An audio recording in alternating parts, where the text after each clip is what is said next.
যারা কলকাতায় রয়েছেন তারা দাদা বৌদির নাম তো অবশ্যই শুনেছেন। এখন শুধু কলকাতা না, পুরো বাংলা জুড়ে এই দাদা বৌদি রেস্টুরেন্টের বিরিয়ানি লোক খেতে আসছে। আর যারা সময়ের অভাবে কিংবা দূরত্বের কারণে এই দাদা বৌদি রেস্টুরেন্টের বিরিয়ানি খেতে পারছেন না, তাদের জন্যই আজকের এই রেসিপিটি। আমার এই রেসিপিটি আপনারা যদি ঠিকঠাকভাবে ফলো করেন তাহলে বাড়িতেই একদম দাদা বৌদি রেস্টুরেন্টের মতো বিরিয়ানি বানিয়ে নিতে পারবেন। ভিডিওটি একটু বড়ও হতে পারে, আমি আপনাদের স্টেপ বাই স্টেপ ভালোভাবে বুঝিয়ে দেব। তো আর বেশি দেরি না করে ভিডিওটি শুরু করা যাক। আমি রিসা, আর আপনারা দেখছেন village food with Risa kitchen. আর চ্যানেলে যদি নতুন হয়ে থাকেন তাহলে চ্যানেলটি সাবস্ক্রাইব করতে কিন্তু ভুলবেন না। সবার প্রথমে চালগুলিকে ভালোভাবে ধুয়ে নেব। আমি এখানে 1 কেজি বাসমতি রাইস নিয়ে নিয়েছি। চালটি আমাদের একটু হালকা হাতে ধুয়ে নিতে হবে। একটু প্রেস করে ধুলে চালগুলি ভেঙে যাওয়ার সম্ভাবনা থাকে। চালটি আমি 3 থেকে 4 বারের মতো হালকা হাতে ধুয়ে নিয়েছি। এরপর আমি এতে 2 সিপির মতো রোজ ওয়াটার ও 2 সিপির মতো কেওড়ার জল দিয়ে ভালোভাবে চালের সাথে মিক্স করে 1 ঘন্টার মতো এটিকে রেখে দেব। এরপরে মাংসটিকে ভালোভাবে ম্যারিনেট করে নেব। আমি এখানে 1 কেজি মাংস ম্যারিনেট করার জন্য ব্যবহার করেছি একটি বড় চামচের 1 চামচ হলুদ গুঁড়ো, 1 চামচ লঙ্কা গুঁড়ো এবং স্বাদ অনুযায়ী লবণ। সব শেষে 50 গ্রামের মতো সর্ষের তেল দিয়ে ভালোভাবে মাখিয়ে নিয়ে এটিকে 1 ঘন্টার মতো ঢাকা দিয়ে রেখে দেব।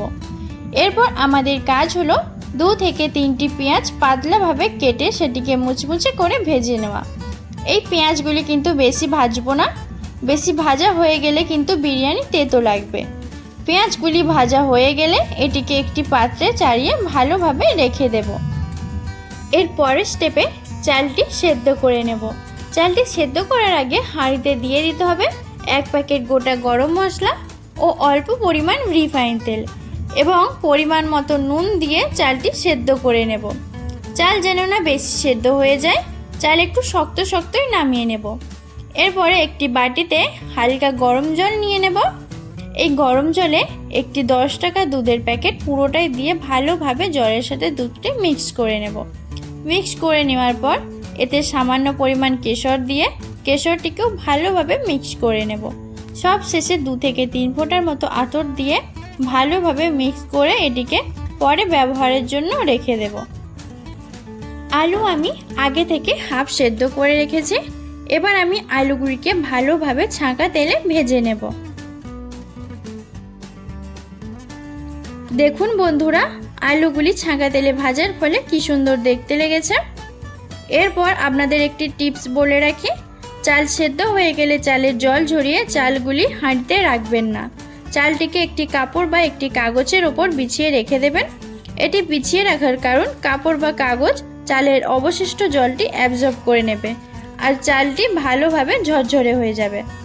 এর পরের স্টেপে আমরা মাংসটা কষে নেব। মাংস কষে নেওয়ার জন্য আমি এখানে ব্যবহার করেছি 3টি বড় সাইজের পেঁয়াজ। পেঁয়াজ ভালোভাবে ভাজা হয়ে আসলে এতে আগে থেকে কেটে রাখা 2টি টমেটো দিয়ে দেব। টমেটো ও পেঁয়াজ দুটিকে ভালোভাবে ভেজে নেব।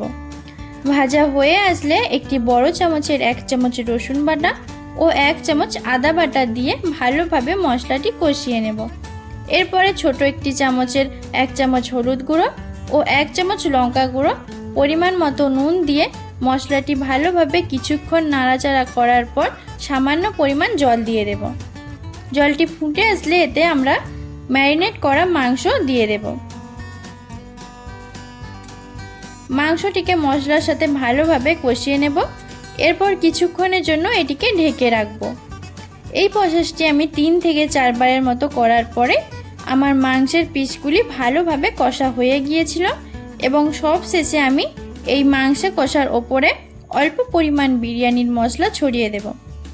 বিরিয়ানির মশলা দেওয়ার পর মাংসটি আমরা আরও কিছুক্ষণ কষিয়ে নেব এবং সব শেষে কিছু পরিমাণ ধনেপাতা ওপর থেকে ছড়িয়ে দেব। এতে মাংসের স্বাদ ও গন্ধ দুটি খুবই ভালো লাগে। এর পরের স্টেপে হাঁড়িটি সাজিয়ে নেওয়ার জন্য প্রথমে আমি অল্প পরিমাণ সাদা তেল হাঁড়িটির ভেতরে মাখিয়ে নেব। তেল মাখিয়ে নেওয়ার পর অল্প পরিমাণে রাইস নিয়ে হাঁড়িটির নিচের স্তরটি বানিয়ে নেব। আপনারা ভিডিওটি ভালোভাবে দেখবেন, কারণ এখানেই অনেকে ভুল করে থাকেন। এরপরে হাঁড়ির ভেতরে মাংসের পিসগুলি ভালোভাবে চাড়িয়ে দেব। প্রথম স্তরে আমি 3 পিস মাংস আর 3 পিস আলু দিয়ে দেব। এরপরে অল্প পরিমাণ ঘি ওপর থেকে ছড়িয়ে দেব। এরপর অলরেডি গুলে রাখা কেশর এবং দুধের মিশ্রণ পরিমাণ মতো চারিপাশে দিয়ে দেব। সব শেষে সামান্য পরিমাণ বিরিয়ানির মশলা দিয়ে দেব। আবারও একইভাবে এরপরে রাইস দিয়ে দেব। স্টেপ বাই স্টেপ একইভাবে ফলো করবেন। আপনারা ভিডিওটি ভালোভাবে দেখলেই বুঝতে পারবেন।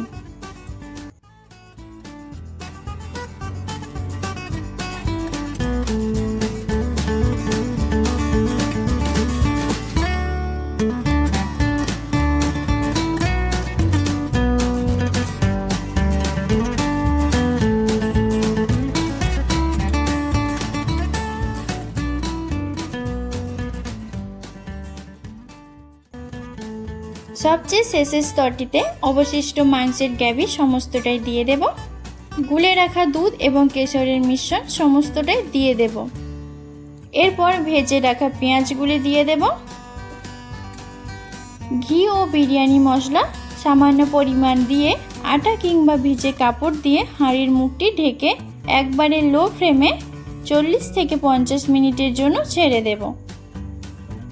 দেখুন বন্ধুরা, 40 থেকে 50 মিনিট হয়ে গিয়েছে এবং কি সুন্দর গন্ধ উঠেছে এবং ওপর থেকে হালকা হালকা ধোঁয়া উঠছে। আপনাদের এটি দেখেই বুঝে নিতে হবে বিরিয়ানিটা আপনাদের হয়ে গিয়েছে।